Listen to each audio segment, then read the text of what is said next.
क्या हो अगर आप अकेले एक ऐसे आइलैंड पे फंस जाओ जहां रात के समय में एक ऐसा क्रिएचर आता हो जो कि आपके खून का प्यासा हो। तो क्या आप उससे बचकर जिंदा उस आइलैंड से बाहर निकल पाओगे? ऐसा ही कुछ होता है हमारी आज की कहानी में। कहानी की शुरुआत में हम एक लड़की को देखते हैं जो कि समुद्र के साथ बहकर एक आइलैंड पे आ जाती है। इस लड़की का नाम जैन होता है और इसके साथ इसका एक दोस्त भी बहकर इसी आइलैंड पे आ जाता है। जैन भागकर उसके पास जाती है और देखती है कि उसके दोस्त की हालत काफी ज्यादा खराब है और वो सांस भी नहीं ले पा रहा था। वो खींचकर उसकी बॉडी को आइलैंड पे ले आती है, लेकिन तब तक उसका दोस्त मर चुका था। जैन काफी ज्यादा परेशान हो जाती है और अपने दोस्त की बॉडी को वहीं पे छोड़ के इस आइलैंड को देखने लगती है, लेकिन उस आइलैंड पे कोई भी नहीं होता। वो पूरा आइलैंड सुनसान था, यानी कि जैन उस आइलैंड पे अकेले फंस चुकी थी।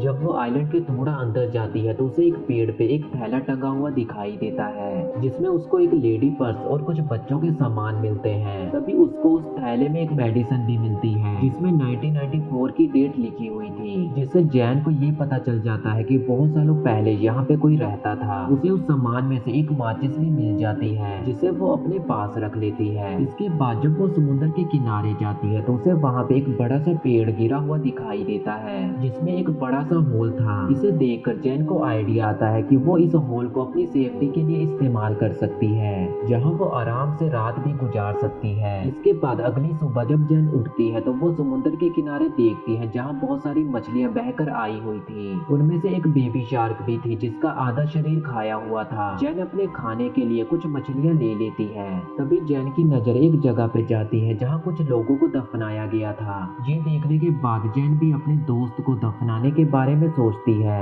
क्योंकि अब उसकी बॉडी सड़ रही थी। इसके बाद अगले दिन जब जैन उस आइलैंड पे चक्कर लगा रही थी तो वो देखती है कि उसके दोस्त की डेड बॉडी को किसी ने बाहर निकाल कर आधा खा लिया है। ये देखने के बाद तो जैन काफी ज्यादा डर जाती है और उसको कुछ भी समझ नहीं आ रहा था कि आखिर ऐसा काम कौन कर सकता है। जैन को अब ये पता चल गया था कि वो इस आइलैंड पे अकेली नहीं है। जरूर यहाँ पे कोई दानव है जो कि उसके दोस्त की डेड बॉडी को बाहर निकाल कर ऐसे बड़ी ही बेरहमी से खा गया।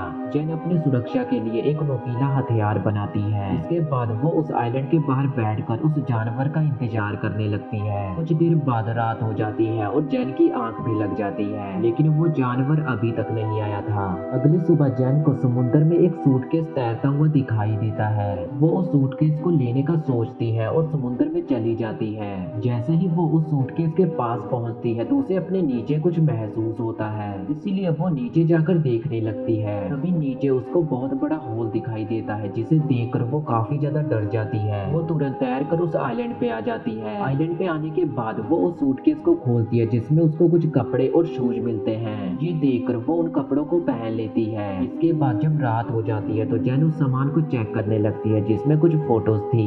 उन फोटोज को देखकर जैन को ये पता लगता है कि एक फैमिली जो कि यहाँ पे छुट्टियां बिताने आई थी, जिनमें एक कपल और उनके 2 बच्चे शामिल थे। तभी जैन को आसमान में एक प्लेन दिखाई देता है। ये देखकर जैन फौरन प्लेयर गन चलाती है, लेकिन इसका कोई फायदा नहीं होता क्योंकि वो प्लेन तब तक जा चुका था। जैन देखती है कि प्लेयर गन की बुलेट नीचे आ रही है और जैसे ही वो बुलेट नीचे गिरती है तो उसे वहाँ पे एक क्रिएचर दिखाई देता है। ये देखने के बाद तो वो काफी ज्यादा डर जाती है और आइलैंड की ओर भागने लगती है। वो आइलैंड की एक जगह पे जाकर छुप जाती है और वो क्रिएचर उस आइलैंड पर आकर जैन को ढूंढने लगता है। जैन उस क्रिएचर को देखकर इतना ज्यादा डर जाती है कि वो उस जगह से बाहर ही नहीं निकलती और ऐसे ही पूरी रात बीत जाती है।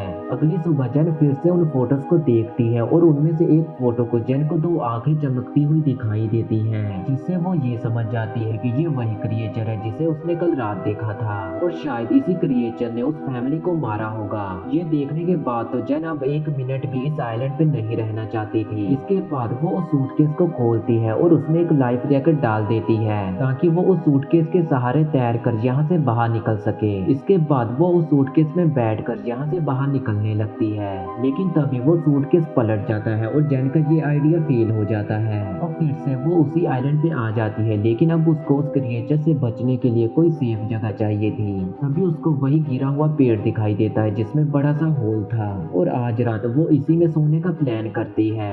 और जब रात होती है तो वो क्रिएचर फिर से वहाँ पे आ जाता है और उस क्रिएचर को ये भी पता चल जाता है कि जैन उस पेड़ के होल में छुपी हुई है। तभी वो क्रिएचर उस पेड़ को तोड़ने की कोशिश करता है, लेकिन वो उसे तोड़ नहीं पाता और थक हार कर वहाँ से चला जाता है। अगली सुबह जैन उस पेड़ से बाहर निकलती है और देखती है कि उस क्रिएचर ने उस पेड़ पे काफी वार किए थे, जिससे कि वो पेड़ पूरी तरह से टूट गया है। इसके बाद वो उस क्रिएचर से बचने के लिए एक नया प्लान बनाती है। वो समुद्र में जाकर एक बड़ी मछली को पकड़ती है और उस मछली को वहीं पे एक पेड़ पे टांग देती है, ताकि जब वो क्रिएचर यहाँ पे आए तो वो उस मछली को खाकर चुपचाप यहाँ से चला जाए और जैन की जान बच जाएगी। अगली सुबह जैन उठकर देखती है कि वो क्रिएचर यहाँ पे आया था और उसने उस मछली को खा लिया, जिससे कि जैन की जान बच गई। तभी जैन की नजर समुद्र के किनारे पे पड़ती है, जहाँ एक डेड बॉडी तैर रही थी। ये देखने के बाद वो फौरन उस डेड बॉडी के पास जाती है, जहाँ वो देखती है कि वो लाश काफी ज्यादा सड़ चुकी है।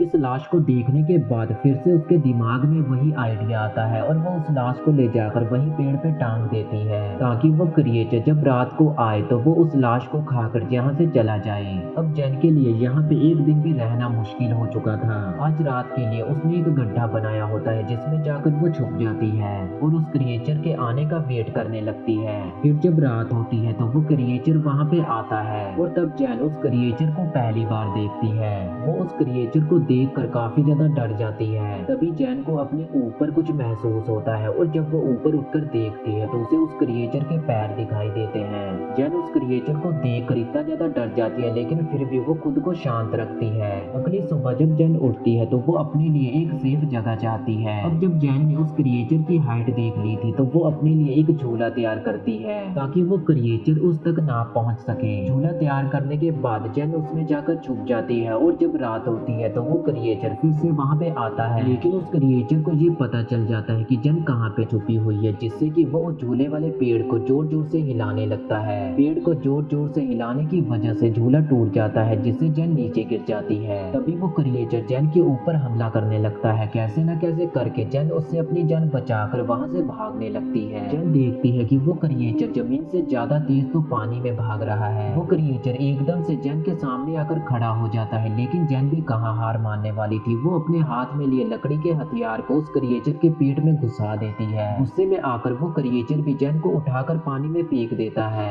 जब जैन पानी से बाहर आती है तो वो देखती है कि वो क्रिएचर वहाँ से जा चुका है। वो एक पेड़ पे चढ़ जाती है और वहीं पे सो जाती है। अगली सुबह जब जैन उठती है तो वो देखती है कि उसका पैर काफी ज्यादा जख्मी हो चुका है। इसके बाद वो खुद को साफ करने के लिए समुद्र में जाती है और नहाने लगती है। तभी कुछ देर बाद जैन की नजर एक बोट पे पड़ती है, जिसमें उसके दो दोस्त बैठे हुए थे और वो किसी तरह सरवाइव करके उस आइलैंड पे आ रहे थे। लड़के का नाम लूकस और लड़की का मिया होता है। उन्हें देखकर जैन काफी ज्यादा खुश हो जाती है और जब वो लोग जैन के पास आते हैं तो जैन उन्हें खाने के लिए मछलियाँ देती है। इसके बाद वो उन लोगों को उस क्रिएचर के बारे में बताने लगती है कि हमें जल्द से जल्द यहाँ से बाहर निकलना होगा, क्योंकि वो भी पिछले 7 दिनों से इस आइलैंड पे फंसी हुई है। लेकिन लूकस और मिया उसकी बातों पे भरोसा नहीं करते। वो जैन को बताते हैं कि हम पिछले 7 दिनों से समुद्र में भटक रहे थे और कहीं अब जाकर हम इस आइलैंड पे पहुंचे हैं, इसीलिए वो दोनों यहाँ से नहीं जाना चाहते थे। तभी जैन उन लोगों को वो तस्वीरें भी दिखाती है जिसमें वो क्रिएचर साफ साफ दिखाई दे रहा था, लेकिन फिर भी वो दोनों यहाँ से नहीं जाना चाहते थे। अब जैन को समझ आ चुका था कि ये दोनों उसकी बात नहीं मानेंगे, जिससे जैन छुपकर उनकी बोट चुराकर वहाँ से निकलने का फैसला करती है। तभी जैन उनकी बोट चुराकर वहाँ से निकलने की कोशिश करती है, लेकिन वो दोनों जैन को देख लेते हैं और उसे रोकने लगते हैं। मिया जैन के ऊपर जोरदार वार करती है, जिससे कि जैन वहीं पे बेहोश हो जाती है। इसके बाद जब उसकी आंख खुलती है तो वो खुद को बंधा हुआ पाती है और अब रात भी हो चुकी थी। तभी वो लूकस को समझाकर खुद को खोलने के लिए कहती है, लेकिन लूकस और मिया उसकी एक नहीं सुनते। जिसके बाद मिया उस आइलैंड पे घूमने चली जाती है और लूकस वहीं जैन के पास ही रुक जाता है। इधर जब मिया घूम रही होती है तो वो क्रिएचर पानी से निकलकर उस पे अटैक कर देता है। मिया के चिल्लाने की आवाज सुनकर लूकस भागकर उसके पास जाता है, लेकिन तब तक वो क्रिएचर मिया को पानी में खींच ले जाता है और उसे मार डालता है। ये देखने के बाद तो लूकस काफी ज्यादा डर जाता है और वो भागकर एक पेड़ पे चढ़ जाता है। अब सुबह हो जाती है, लेकिन लूकस अभी भी उस पेड़ से नहीं उतर रहा था। ये देखने के बाद जैन उसको बताती है कि वो क्रिएचर सिर्फ रात को ही आता है। ये सुनने के बाद लूकस की जान में जान आती है और वो उस पेड़ से नीचे उतर आता है। इसके बाद जैन लूकस से कहती है कि हमें जल्द से जल्द इस आइलैंड से बाहर निकलना होगा और अब लूकस भी इस आइलैंड से बाहर निकलना चाहता है। इसके बाद ये दोनों अपने खाने के लिए कुछ मछलियाँ और कोकोनट भी ले लेते हैं। साथ ही में ये लोग उस सामान को भी रख लेते हैं, जिससे कि ये समुद्र समुद्र में ज्यादा से ज्यादा दिन रह सके। फिर जैन अपनी फ्लेयर गन भी ले लेती है। दूसरी तरफ लूकस अभी भी काफी ज्यादा डरा हुआ था। ये देखने के बाद जैन लूकस को समझाती है कि वो क्रिएचर सिर्फ रात को ही उन पे हमला करने आता है और रात होने से पहले ही हम इस आइलैंड से दूर चले जाएंगे। इसके बाद जैन उस बोट में जाकर बैठ जाती है जहाँ उसको बोट में चारों तरफ खून ही खून दिखाई देता है, जिससे वो ये समझ जाती है कि पिछले 7 दिनों में सरवाइव करने के लिए उन्होंने किसी को मार कर खा लिया होगा। उन्होंने किसी इंसान को मार कर खाया होगा, लेकिन वो इस बात पे ज्यादा ध्यान नहीं देती और लूकस के साथ बैठकर उस आइलैंड से बाहर निकलने लगती है। तभी लूकस को पानी में वही क्रिएचर दिखाई देता है। ये देखने के बाद तो वो दोनों काफी ज्यादा डर जाते हैं और पूरी बोट को चारों तरफ से ढक लेते हैं। पर तभी वो क्रिएचर उनकी बोट में नीचे से घुसकर उन पे हमला कर देता है। वो क्रिएचर जैन को पकड़कर अपने साथ ले जाता है। जैन अपनी जान बचाने के लिए एक चाकू से उस क्रिएचर पे कई वार करती है और तभी लूकस भी जैन को बचाने के लिए पानी में आ जाता है। ये देखने के बाद तो वो क्रिएचर जैन को छोड़कर लूकस को पकड़ लेता है और उसे लेकर उस बड़े से होल में चला जाता है। ये देखने के बाद तो जैन फिर से किसी तरह तैरकर उस आइलैंड पे आ जाती है। अब जैन को लूकस के मरने के बाद काफी ज्यादा गुस्सा आता है, इसीलिए अब वो भागने की बजाय उस क्रिएचर का सामना करने का फैसला करती है। इसके बाद वो वहाँ पे पड़ी कई लकड़ियों से नुकीले हथियार बनाती है, पर वो हथियार उसको कम नुकीले लगते हैं, इसीलिए वो वहाँ पे पड़ी उन ग्रेप्स को खोदती है और उनके अंदर पड़े कंकाल को बाहर निकालती है, जिससे वो अब काफी ज्यादा नुकीले हथियार बना लेती है। वो उस क्रिएचर को आग में जलाने का सोचती है, इसलिए वो वहाँ पे पड़ी सूखी झाड़ियों को इकट्ठा करती है। वो उन झाड़ियों का इस्तेमाल करके एक गोलदार घेरा बनाती है। अब वो अपने ट्रैप को बनाने में कामयाब हो चुकी थी।